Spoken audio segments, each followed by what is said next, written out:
Baik, Assalamualaikum warahmatullahi wabarakatuh.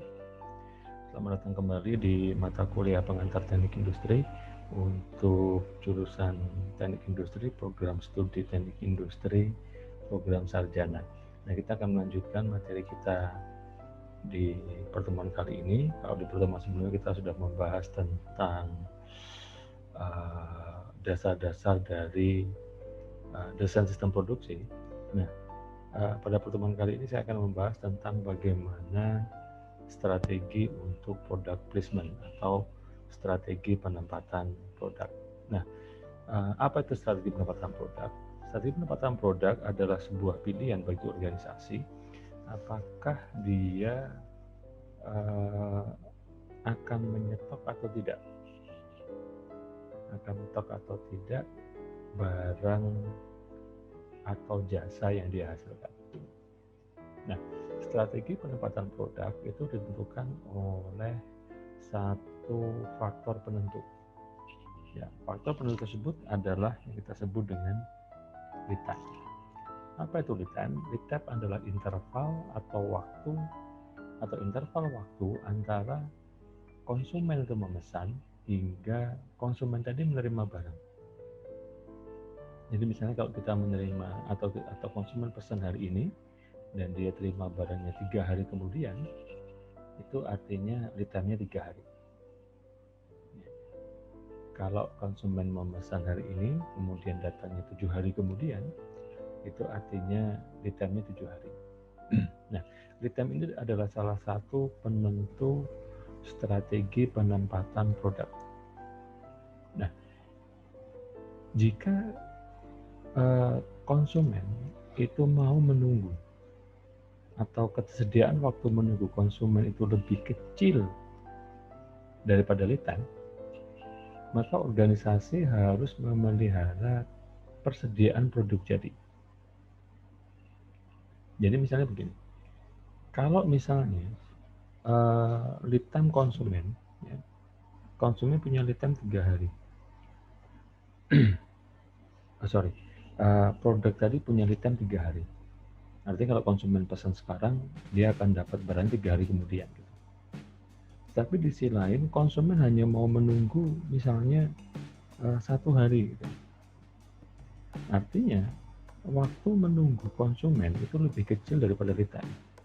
Dalam kasus ini, organisasi itu harus memelihara ketersediaan produk jadi. Sebagai contoh misalnya, Anda membeli makanan kecil di sebuah swalayan misalnya. Okay. Nah, kemudian yang terjadi adalah Anda itu ingin makan makanan tadi yang sekarang, beli sekarang mau dimakan hari ini juga misalnya. Nanti dekam Anda bahkan mungkin kurang dari 1 hari. Nah, tapi ketika Anda ke sana, Anda masuk ke swalayan dan ternyata barang yang Anda cari itu nggak ada. Anda tanya ke petugas swalayan, oh barang ini datangnya 3 hari lagi atau 5 hari lagi misalnya. Anda mau nunggu nggak? Kalau Anda nggak mau nunggu, artinya apa? Organisasi tadi itu harus memelihara ketersediaan produk jadi. Tapi jika konsumen mau mentolerir waktu menunggu selama lead time, maka organisasi lebih bagus untuk memilih strategi merakit untuk dipesan atau memproduksi untuk dipesan. Itu strategi penempatan produk. Nah, ini beberapa contoh yang saya sampaikan tadi. Jadi beberapa kasus kalau Anda lihat di gambar yang ini, itu contoh barang-barang yang mungkin konsumen nggak mau nunggu. Ya saya beli sekarang, ya saya pengen bawa pulang barang itu sekarang. Saya beli, saya bayar, saya bawa pulang, saya makan misalnya. Ya. Nah, kalau pada kasus seperti itu, artinya apa?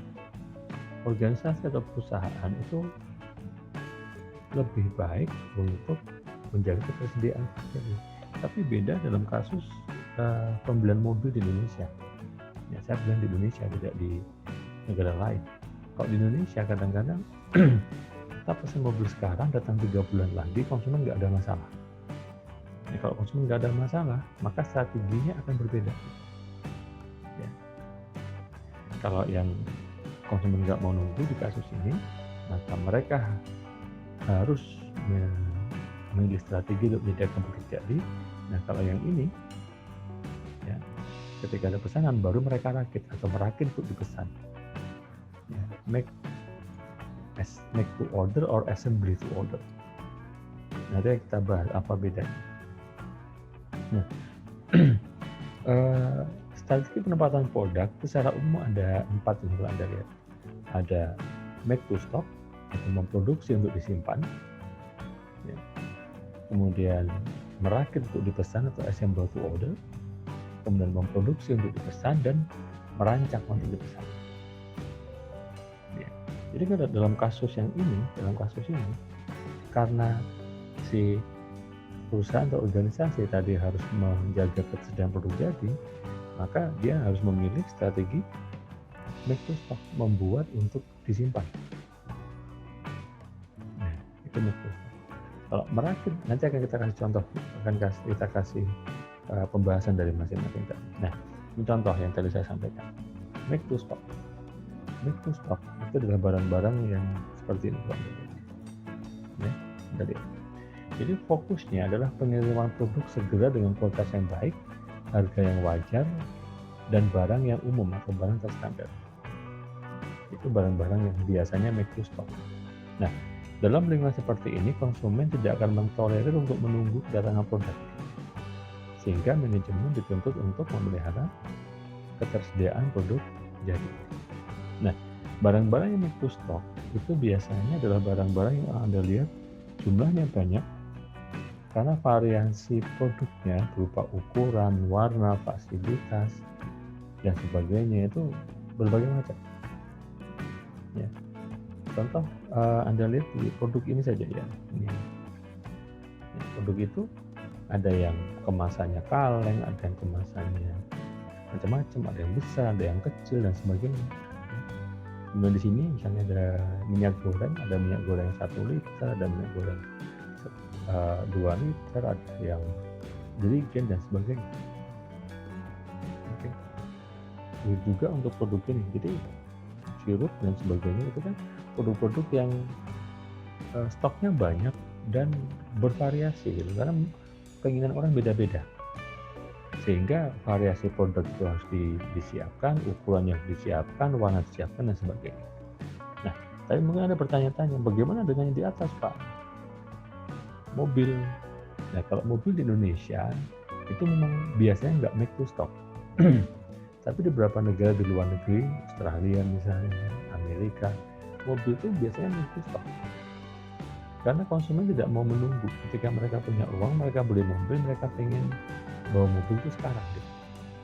Ya, mereka tidak ingin bayar sekarang, dapat mobilnya 3 bulan yang akan datang atau 6 bulan yang akan datang, tidak begitu. Jadi dalam kasus seperti itu, meski produk-produk itu mahal, ya, seperti mobil dan sebagainya, konsumen tetap harus, produsen atau organisasi tetap harus menyediakan ketersediaan produk jadi. Nah, yang kedua, strategi yang kedua adalah apa yang disebut dengan assemble to order. Assemble to order itu fokusnya sekali lagi pada menyediakan produk jadi yang berkualitas tinggi, harga yang bersaing, ya, dalam jumlah variasi yang besar dari komponen standar. Kemudian lead time-nya relatif pendek. Jadi kalau assembly to order itu biasanya ketika ada order baru mereka diassembly. Ya. Ini contoh mobil di Indonesia biasanya mereka assembly to order. Jadi bahan baku udah ada, ketika ada order baru dirakit. Oke. Jadi kalau Anda lihat mungkin di sini, Anda familiar dengan salah satu fast food. Ketika kita datang ke fast food tadi, kita pesan baru dibikinkan. Tapi bahan bakunya sudah ada. Oke. Nih komponen atau bahan baku standar. Tapi variasinya bisa banyak. Ya, kalau dalam kasus ini boleh Anda minta pakai semuanya, boleh Anda boleh minta nggak pakai tomat, boleh minta nggak pakai timun dan sebagainya. Variasinya bisa beda-beda. Itu assemble to order ketika ada pemesanan baru dirakit. Nah, yang berikutnya adalah make to order. Nah, make to order di sini itu ketika ada pemesanan dia baru dibuat.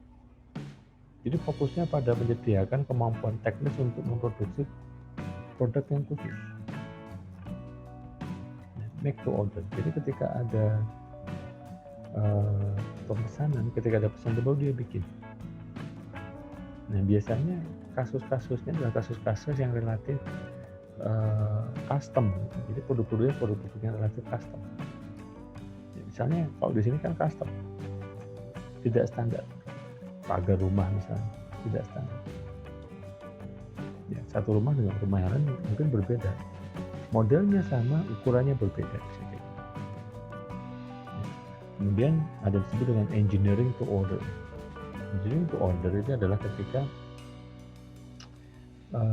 sesuatu itu didesain, direkayasa ketika ada pesanan. Nah, contoh jembatan, ya, ketika ada pesanan baru akan direkayasa. Silakan Anda baca detailnya di bagian kiri.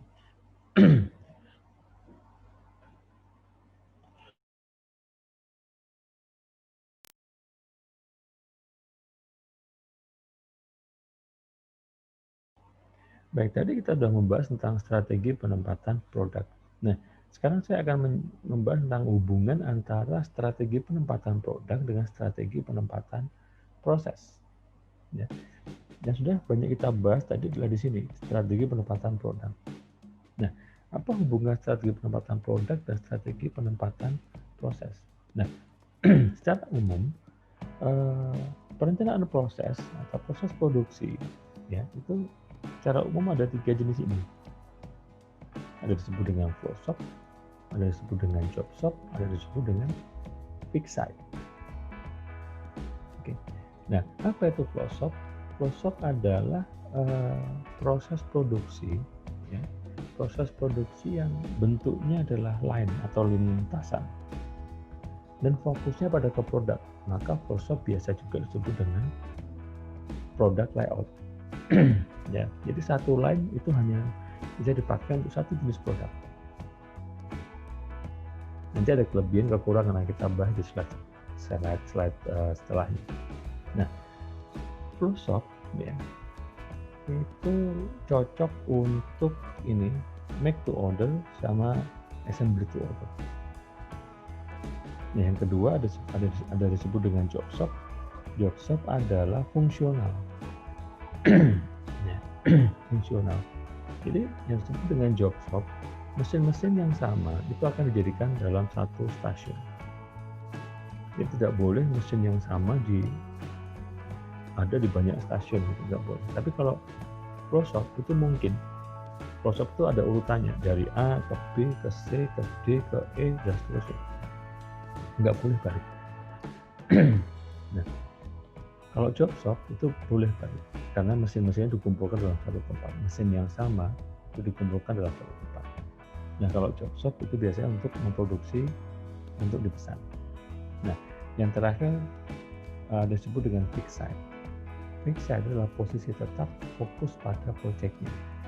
Ini biasanya untuk memproduksi untuk dipesan. Nah, akan kita bahas satu-satu.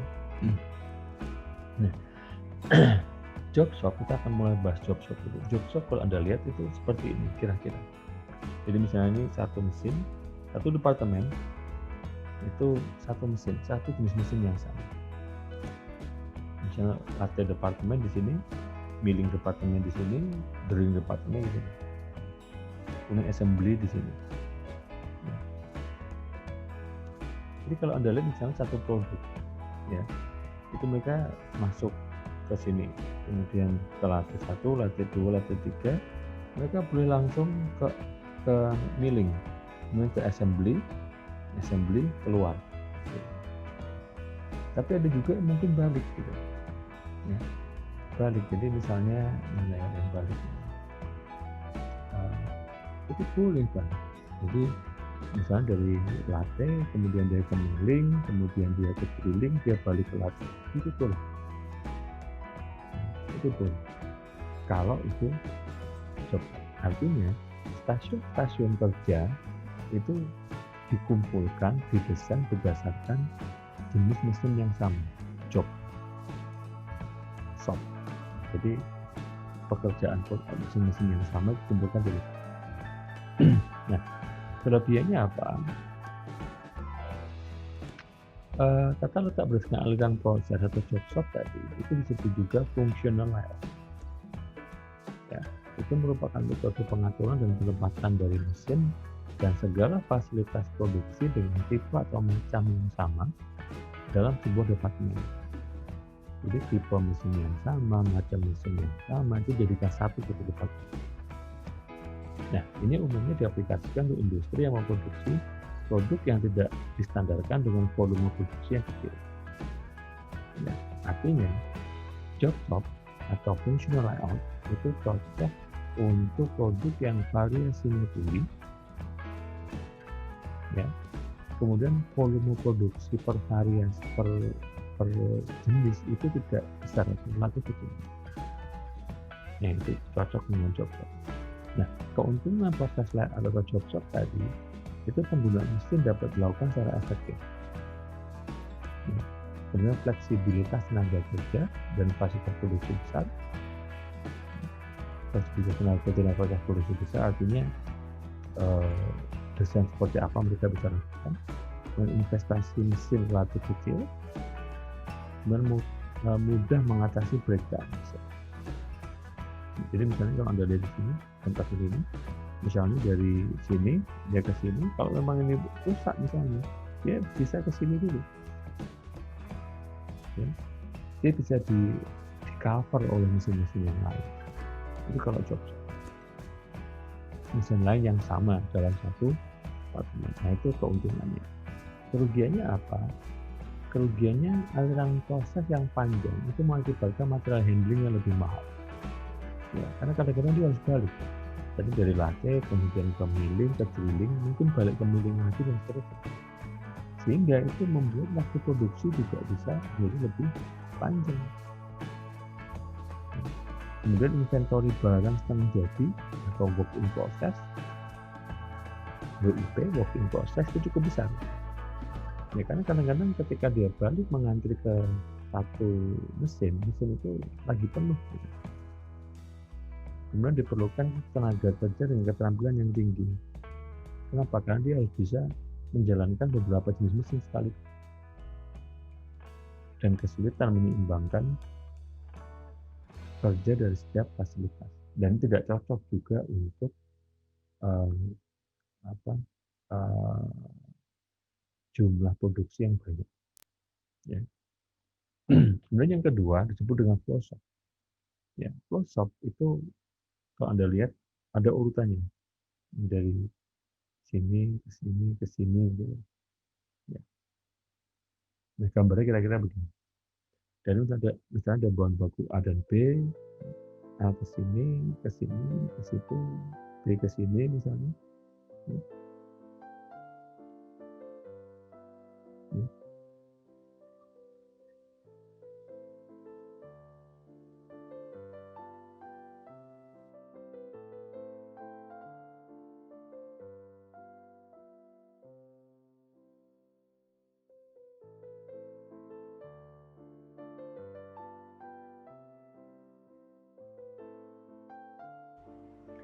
Jadi dalam produk layout atau flow shop itu urutannya harus lancar, ya, lancar sampai dia selesai. Tidak boleh ke sini kemudian balik lagi, tidak boleh begitu. Karena itu akan membuat aliran jadi tidak lancar.